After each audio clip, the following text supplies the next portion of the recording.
ओम नमो भगवते वासुदेवाय। श्रीमद् भागवत महापुराण दशम स्कंध तृतीय अध्याय। भगवान श्री कृष्ण का प्राकट्य। श्री सुखदेव जी कहते हैं, परीक्षित, अब समस्त शुभ गुणों से युक्त बहुत सुहावना समय आ गया। रोहिणी नक्षत्र था। आकाश में सभी नक्षत्र और ग्रह और तारे शांत सौम्य हो रहे थे। दिशाएं स्वच्छ और प्रसन्न थी। निर्मल आकाश में तारे जगमगा रहे थे। पृथ्वी के बड़े बड़े नगर, छोटे छोटे गांव, अहीरों की बस्तियां, हीरे आदि की खानें मंगलमय हो रही थी। नदियों का जल निर्मल हो गया था। रात्रि के समय भी सरोवरों में कमल खिल रहे थे। वन में वृक्षों की पत्तियां रंग बिरंगे पुष्पों के गुच्छों से लद गई थी। कहीं पक्षी चहचहा रहे थे तो कहीं भौरे गुनगुना रहे थे। उस समय परम पवित्र और शीतल मंद सुगंध वायु अपने स्पर्श से लोगों को सुखदान करती हुई बह रही थी। ब्राह्मणों के अग्निहोत्र की कभी न बुझने वाली अग्नियाँ जो कंस के अत्याचार से बुझ गई थी, वे इस समय अपने आप जल उठी। संत पुरुष पहले से ही चाहते थे कि असुरों की बढ़ती न हो पाए। अब उनका मन सहसा प्रसन्नता से भर गया। जिस समय भगवान के आविर्भाव का अवसर आया, स्वर्ग में देवताओं की दुधुम्बियाँ अपने आप बज उठीं। किन्नर और गंधर्व मधुर स्वर में गाने लगे। सिद्ध और चारण भगवान के मंगलमय गुणों की स्तुति करने लगे। विद्याधारियाँ अप्सराओं के साथ नाचने लगी। बड़े बड़े देवता और ऋषि मुनि आनंद से भरकर पुष्पों की वर्षा करने लगे। जल से भरे हुए बादल समुद्र में के पास आकर धीरे धीरे गर्जना करने लगे। जन्म मृत्यु के चक्र से छुड़ाने वाले जनार्दन का अवतार का समय था। निशीथ चारों ओर अंधकार का साम्राज्य था। उसी समय सबके हृदय में विराजमान भगवान विष्णु देव रूपिणी देवकी के गर्भ से प्रकट हुए। जैसे पूर्व दिशा में 16 कलाओं से पूर्ण चंद्रमा का उदय होता है, वसुदेव ने देखा उनके सामने एक अद्भुत बालक है जिसके नेत्र कमल के समान कोमल और विशाल हैं। 4 सुंदर हाथों में शंख चक्र गदा कमल लिए हुए है। वक्षस्थल पर श्रीवत्स का चिन्ह अत्यंत सुंदर सुवर्णमयी रेखा है। गले में कौस्तुभ मणि झिलमिला रही है। वर्षाकालीन मेघ के समान परम सुंदर श्यामल शरीर पर मनोहर पीतांबर फहरा रहा है। बहुमूल्य वैदुर मणि के किरीट और कुंडल की कांति से सुंदर सुंदर घुंघराले बाल सूर्य की किरणों से समान चमक रहे हैं। कमर में चमचमाती करधनी की लड़ियाँ लटक रही हैं। बाहों में बाजूबंद और कलाइयों में ककंक शोभायमान हो रहे हैं। यह सब आभूषणों से सुशोभित बालक के अंग अंग से अनोखी छटा छटक रही है। अब जब वासुदेव जी ने देखा कि मेरे पुत्र के रूप में स्वयं भगवान ही आए हैं, तब पहले तो उन्हें असीम आश्चर्य हुआ। फिर आनंद से उनकी आंखें खिल उठी। उनका रोम रोम परमानंद में मग्न हो गया। श्री कृष्ण जन्मोत्सव मनाने की उतावली में उन्होंने उसी समय ब्राह्मणों के लिए 10,000 गायों का संकल्प कर लिया। परीक्षित, भगवान श्री कृष्ण की अंग कांति से सुतिका गृह में को जगमगा रहे थे। जब वासुदेव ने यह निश्चय हो गया कि ये तो परम पुरुष परमात्मा है, तब भगवान का प्रभाव जान लेने से उनका सारा भय जाता रहा। उनकी बुद्धि स्थिर करके उन्होंने भगवान के चरणों में अपना सर झुका दिया और फिर हाथ जोड़कर वे उनकी स्तुति करने लगे। वासुदेव जी ने कहा, मैं समझ गया कि आप प्रकृति से अतीत साक्षात पुरुषोत्तम है। आपका स्वरूप है केवल अनुभव और केवल आनंद। आप समस्त बुद्धियों के एकमात्र साक्षी हैं। आप ही सर्ग के आदि में अपनी प्रकृति से इस त्रिगुणमय जगत की सृष्टि करते हैं।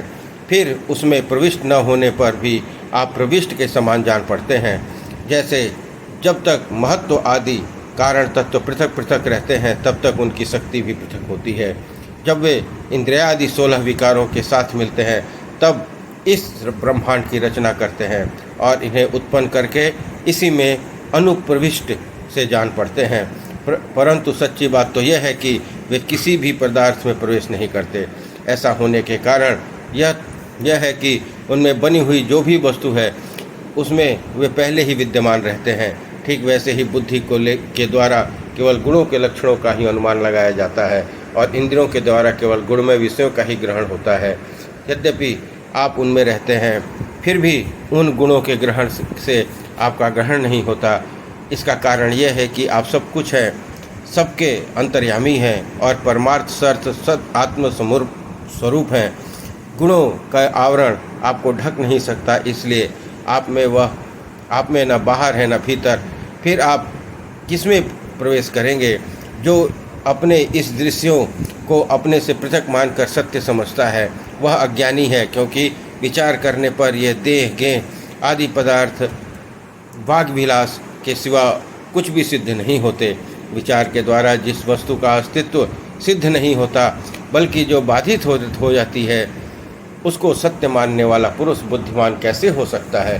प्रभु कहते हैं, आप स्वयं समस्त क्रियाओं, गुणों और विकारों के से रहित हैं, फिर भी इस जगत में सृष्टि, स्थिति और प्रलय आपसे ही होते हैं। यह बात परम ऐश्वर्यशाली पर ब्रह्म परमात्मा आपके लिए असंगत नहीं है, क्योंकि तीनों लोकों के आश्रय आप ही हैं। इसलिए उन गुणों के कार्य आप आदि का आप में ही आरोप किया जाता है। आप ही तीनों लोकों की रक्षा करने के लिए अपनी माया से सत्वमय शुक्ल वर्ण धारण करते हैं। उत्पत्ति के लिए रजः प्रधान रक्तवर्णी और प्रलय के समय तमोगुण प्रधान कृष्ण वर्ण स्वीकार करते हैं। प्रभु, आप सर्वशक्तिमान और सबके स्वामी हैं। इस संसार की रक्षा के लिए ही आपने मेरे घर अवतार लिया है। आजकल कोटि कोटि असुर सेनापतियों ने राजा का नाम धारण कर रखा है और अपने अधीन बड़ी बड़ी सेनाएं कर रखी हैं। आप उन समूह का संहार करेंगे। देवताओं के भी आराध्य देव प्रभु, यह कंस बड़ा दुष्ट है। इसे जब मालूम हुआ कि आपका अवतार हमारे घर में होने वाला है, तब उसने अपने भय से अपने आपके भाइयों को मार डाला। अभी उसके दूत आपके अवतार का समाचार से सुनाएंगे और वह अभी हाथ में शस्त्र लेकर दौड़ा आएगा। श्री सुखदेव जी कहते हैं, परीक्षित, इधर देवकी ने देखा कि मेरे पुत्र में तो पुरुषोत्तम भगवान के सभी लक्षण मौजूद हैं। पहले तो उसने कंस से कुछ भय मालूम हुआ, परंतु फिर वह बड़े पवित्र भाव से मुस्कुराती स्तुति करने लगी। माता देवकी ने कहा, प्रभु, वेदों ने आपके जिस स्वरूप को अव्यक्त और सबका कारण बतलाया है, जो ब्रह्मा ज्योतिर्स्वरूप समस्त गुणों से रहित और विकारहीन है, जिसे विशेषण रहित, अनिर्वचनीय, निष्क्रिय और केवल विशुद्ध सत्ता के रूप में कहा गया है, वही बुद्धि आदि के प्रकाशक विष्णु आप स्वयं हैं। जिस समय ब्रह्मा की पूरी आयु 2 प्रहर समाप्त हो जाते हैं, काल शक्ति के प्रभाव से सारे लोग नष्ट हो जाते हैं, पंच महाभूत अहंकार में, अहंकार महतत्व में और महतत्व प्रकृति में लीन हो जाता है, उस समय एकमात्र आप ही शेष रह जाते हैं। इसी से आपका एक नाम शेष भी है। प्रकृति के एकमात्र सहायक प्रभु, निमेष से लेकर वश पर्यंत अनेक विभागों में विभक्त जो काल है, उसकी चेष्टा से यह संपूर्ण विश्व सचेष्ट हो रहा है और जिसकी कोई सीमा नहीं है, वह आपकी लीला मात्र है। आप सर्वशक्तिमान परम कल्याण के आश्रय हैं। मैं आपकी शरण लेती हूँ प्रभु। यह जीव मृत्युग्रस्त हो रहा है। यह मृत्यु रूप कराल व्याल से भयभीत होकर संपूर्ण लोकांतरों में भटकता रहा है, परंतु इसे कभी कभी भी ऐसी स्थान न मिल सका जहाँ यह निर्भय होकर रहे। आज बड़े भाग्य से इसे आपके चरण विंदों के शरण मिल गई है, अतः अब यह स्वस्थ होकर सुख की नींद सो रहा है। औरों की बात ही क्या, स्वयं मृत्यु भी इससे भयभीत होकर भाग खड़ी हुई है। प्रभु, आप हैं भक्त भयहारी और हम लोग इस दुष्ट कंस से बहुत ही भयभीत हैं, अतः आप हमारी रक्षा कीजिए। आपका यह चतुर्भुज दिव्य स्वरूप ध्यान की वस्तु है। इसे केवल मांस मज्जा शरीर पर ही दृष्टि रखने वाले देहाभिमानी पुरुषों के लिए सामने प्रकट मत कीजिए। मधुसूदन, आप पापी कंस को यह बात मालूम न हो कि आपका जन्म मेरे गर्भ से हो रहा है, मेरा धैर्य टूट रहा है। आपके लिए मैं कंस से बहुत डर रही हूँ। विश्वात्मन, आपका यह रूप अलौकिक है। आप शंख चक्र गदा और कमल की शोभा से युक्त अपना यह चतुर्भुज छिपा लीजिए। प्रलय के समय आप इन संपूर्ण विश्व को अपने शरीर में वैसा ही स्वाभाविक रूप से धारण करते हैं जैसे कोई मनुष्य अपने शरीर में रहने वाले छिद्र रूप आकाश को। वही परम पुरुष परमात्मा आप मेरे गर्भवासी हैं हुए। यह आपकी अद्भुत मनुष्य लीला को तो और क्या है, तो और क्या। तो भगवान ने कहा, देवी, स्वयंभू मनवंतर में जब तुम्हारा पहला जन्म हुआ था, उस समय तुम्हारा नाम पुष्यनी और वसुदेव सुतपा के नाम के प्रजापति थे। तुम दोनों ही हृदय बड़े शुद्ध थे। जब ब्रह्मा जी ने तुम दोनों की संतान उत्पन्न करने की आज्ञा दी, तब तुम लोगों ने इंद्रियों का दमन करके उत्कृष्ट तपस्या की। तुम दोनों ने वर्षा, वायु, धाम, शीत, उष्ण आदि काल का विभिन्न गुणों को सहन किया। प्राणायाम के द्वारा अपने मन के मैल को धो डाला। तुम दोनों कभी सूखे पत्ते खा लेते थे, कभी हवा पीकर भी रह जाते थे। तुम्हारा चित्त बड़ा शांत था। इस प्रकार तुम लोगों ने मुझसे अभीष्ट वस्तु प्राप्त की है। इच्छा अभीष्ट वस्तु प्राप्त करने की इच्छा से मेरी आराधना की। मुझ में चित्त लगाकर ऐसा परम दुष्कर और घोर तप करने करते देवताओं के 12,000 वर्ष बीत गए। श्लोक 37 से 50। पुण्यमयी देवी, उस समय मैं तुम दोनों पर प्रसन्न हुआ, क्योंकि तुम दोनों ने तपस्या, श्रद्धा, प्रेममयी भक्ति से अपने हृदय में नित्य निरंतर मेरी भावना की है। उस समय तुम दोनों ही अभिलाषा पूर्ण करने के लिए वर देने वालों का राजा मैं इसी रूप से तुम्हारे सामने प्रकट हुआ। जब मैंने कहा कि तुम्हारी जो इच्छा है मुझसे मांगो, तब तुम दोनों ने मेरे जैसा पुत्र मांगा। उस समय तक विषय भोगों से तुम लोगों का कोई संबंध नहीं हुआ था, तुम्हारे कोई संतान भी न थी। इसलिए मेरी माया से मोहित होकर तुम दोनों ने मुझसे मोक्ष नहीं मांगा। तुम्हें मेरे जैसा पुत्र होने का वर प्राप्त हो गया और मैं वहाँ से चला गया। सब सफल मनोरथ अब सफल मनोरथ होकर तुम लोग विषयों का भोग करने लगे। मैंने देखा कि संसार में शील, स्वभाव, उदारता, अन्य गुणों में मेरे जैसा दूसरा कोई नहीं है। इसलिए मैं ही तुम दोनों का पुत्र हुआ और उस समय मैं पुष्णी गर्भ के नाम से विख्यात हुआ। फिर दूसरे जन्म में हुई तुम अदिति और वासुदेव हुए। कश्यप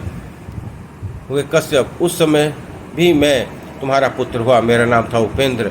शरीर छोटा होने के कारण लोग मुझे वामन भी कहते थे। सती देव की तुम्हारे इस तीसरे जन्म में भी मैं उसी रूप में तुम्हारा पुत्र हुआ हूँ। मेरी वाणी सर्वदा सत्य होती है।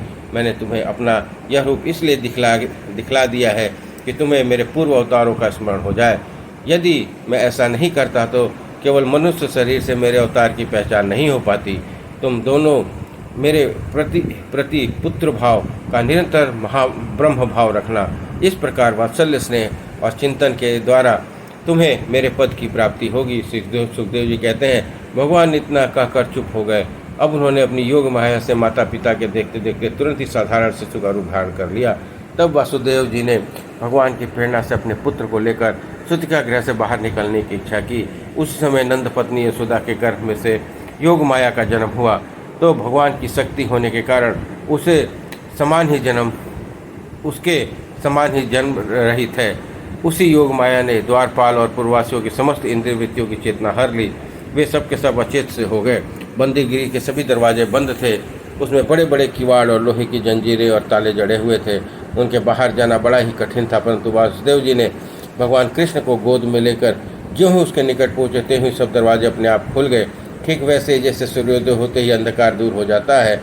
उस समय बादल गरजे धीरे धीरे गरज कर जल की फुहारें छोड़ रहे थे। इसलिए शेष जी ने अपने फनों से जल को रोकते हुए भगवान के पीछे पीछे चलने लगे। उस समय बार बार वर्षा होती रहती थी। इस पर जमुना जी बहुत बढ़ गई थी। उनका प्रभाव गहरा और तेज हो गया था। तरल तरंगों के कारण जल का फेन ही फेन हो रहा था। सैकड़ों भयानक भंवर पड़ रहे थे। जैसे सीतापति भगवान रामचंद्र जी समुद्र का मार्ग दे दिया, वैसे ही यमुना जी ने भगवान को मार्ग दे दिया। वासुदेव ने नंद बाबा के गोकुल में जाकर देखा कि सब के सब गोप नींद में अचेत पड़े हुए हैं। उन्होंने अपने पुत्र को यशोदा की सैया पर सुला दिया और उसकी नवजात कन्या को लेकर बंदी गृह में लौट आए। जेल में पहुंचकर वासुदेव जी ने कन्या को देवकी की सैया पर सुला दिया और अपने पैरों में बेड़ियां डाल ली तथा पहले की तरह बंदी गृह में बंद हो गए। उधर नंद जी यशोदा को इतना तो मालूम हुआ कि कोई संतान हुई, परंतु ये न जान सके कि पुत्र है कि पुत्री, क्योंकि यह तो उन्हें एक बड़ा परिश्रम हुआ था और दूसरे योग माया ने उन्हें चेत कर दिया था। इस प्रकार 10वें स्कंद पूर्वार्ध 3 अध्याय संपन्न हुआ। 4 अध्याय कंस के हाथ से छूटकर योग माया का आकाश में जाकर भविष्यवाणी करना। श्री सुखदेव जी कहते हैं, परीक्षित, जब वसुदेव जी लौट आए तब नगर के बाहरी और भीतरी सब दरवाजे अपने आप पहले की तरफ बंद हो गए। इसके बाद नवजात शिशु ने रोने की ध्वनि सुनकर द्वारपालों की नींद टूटी। वे तुरंत भोजराज कंस के पास गए और देवकी की संतान होने की खबर कही। कंस तो बड़ी आकुलता और घबराहट से साथ ही इसी बात की परीक्षा कर रहा था। द्वारपालों की बात सुनते ही झटपट पलंग से उठ खड़ा हुआ और बड़ी शीघ्रता से सूतिका गृह की ओर झपटा। इस बार तो मेरे काल का ही जन्म हुआ है, यह सोचकर वह विह्वल हो रहा था और यही कारण था कि उसे यह बात का भी ध्यान नहीं रहा कि उसके बाल बिखरे हुए हैं। रास्ते में कई जगह वह लड़खड़ाकर गिरते गिरते बचा। बंदीगृह पहुंचने पर देवकी ने बड़े दुख और करुणा के साथ अपने भाई कंस से कहा, मेरे हितैषी भाई, यह कन्या तो तुम्हारी पुत्र वधू के समान है, स्त्री जाति की है। तुम्हें स्त्री की हत्या कदापि नहीं करनी चाहिए। भैया, तुमने द्वेषवश मेरे बहुत से अग्नि के समान तेजस्वी बालकों को मार डाले हैं। अब यही एक कन्या बची है, इसे तो मुझे दे दो। अवश्य मैं तुम्हारी छोटी बहन हूँ, मेरे बहुत से बच्चे मर गए हैं, इसलिए मैं अत्यंत दीन हूँ। मेरे प्यारे और समर्थ भाई, अब तुम मंदभागिनी को यह अंतिम संतान अवश्य दे दो। श्री सुखदेव जी कहते हैं, परीक्षित, कन्या तो अपनी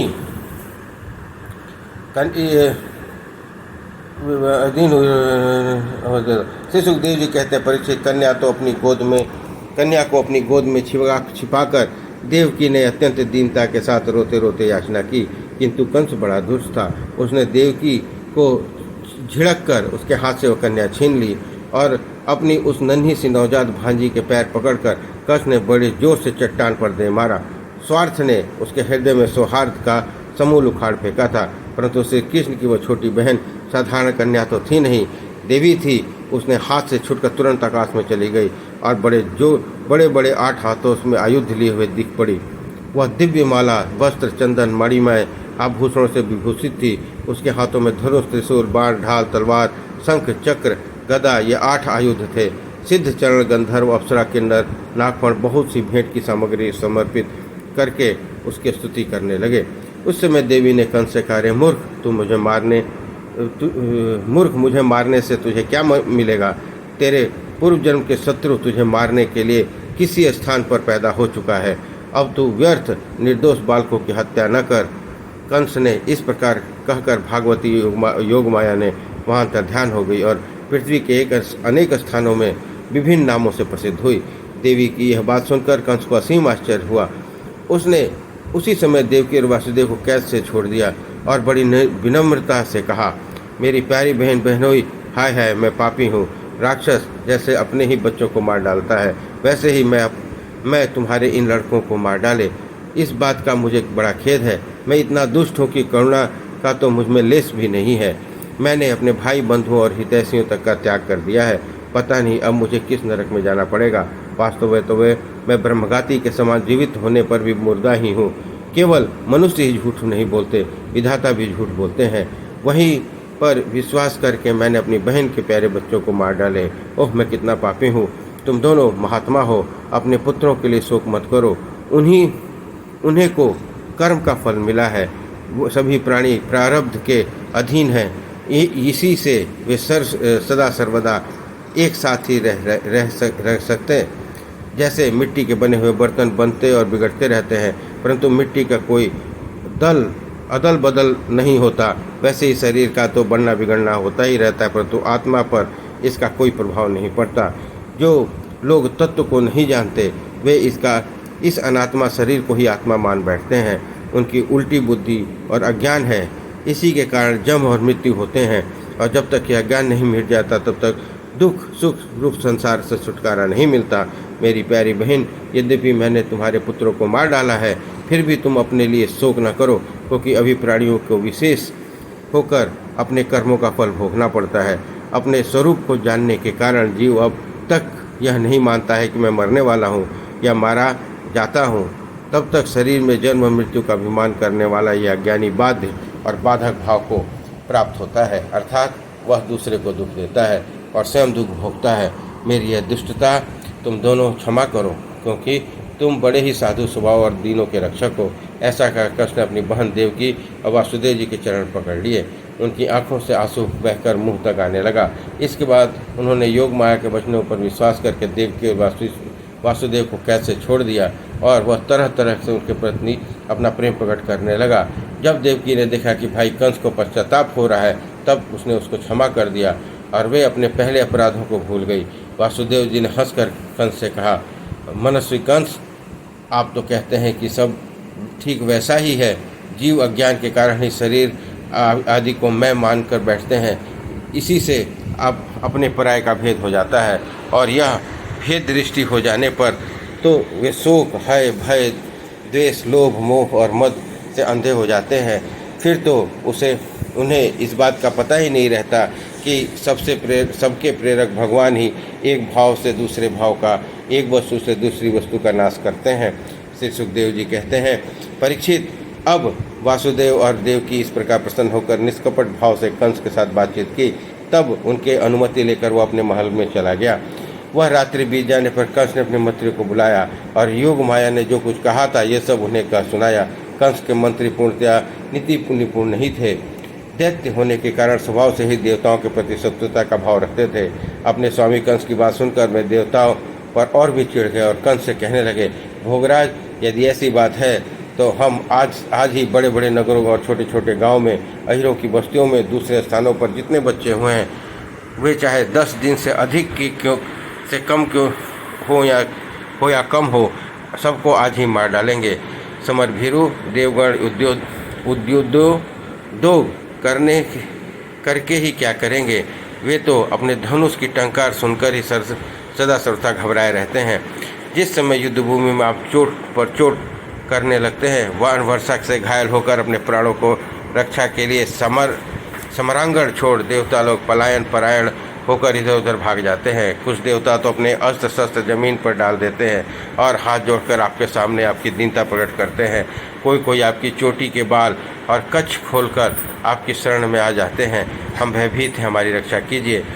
आप उन शत्रुओं को नहीं मारते हैं जो अस्त्र शस्त्र भूल गए हों, उनका रथ टूट गया हो, जो डर गए हों, जो लोग युद्ध छोड़कर अनस्मानक हो गए हों, जिनका धनुष टूट गया हो या जिन्होंने युद्ध में अपना मुख मोड़ लिया हो, उन्हें भी आप नहीं मारते।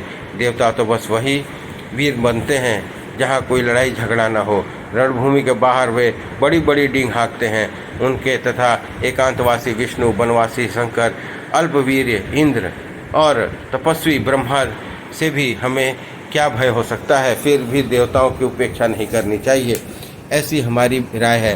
क्योंकि है तो वो शत्रु ही, इसलिए उनकी जड़ उखाड़ फेंकने के लिए हम जैसे विश्वासपात्र सेवकों को नियुक्त कर दीजिए।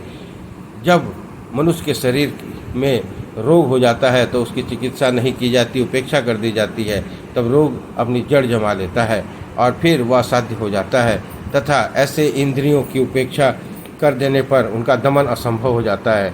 वैसे यदि पहले शत्रु की उपेक्षा कर दी जाए तो अपना पांव जमा ले और फिर उसको हराना कठिन हो जाता है। देवताओं की जड़ है विष्णु और वह वहाँ रहता है जहाँ सनातन धर्म है।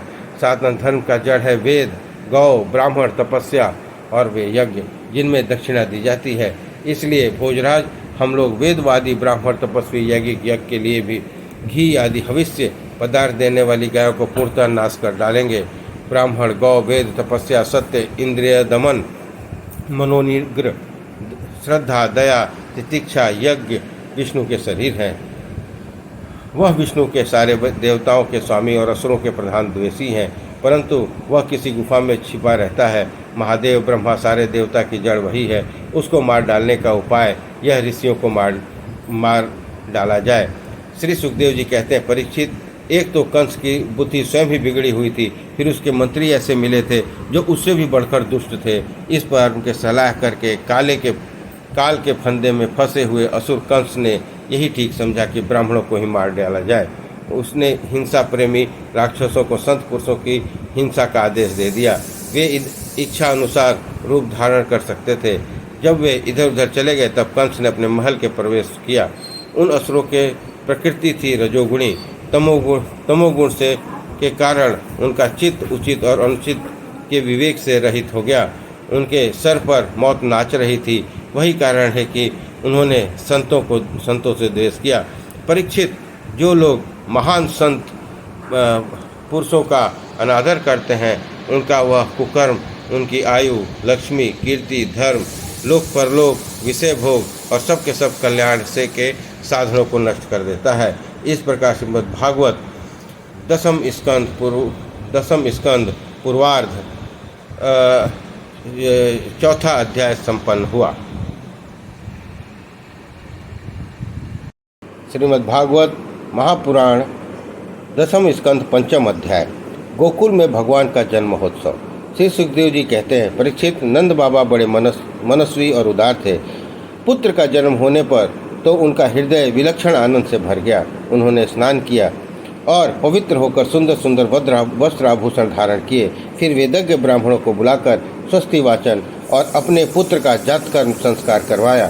साथ ही देवता और पितरों की विधि पूर्वक पूजन भी करवाई। उन्होंने ब्राह्मणों को वस्त्र आभूषणों से सुसज्जित 2 लाख गाय दान की।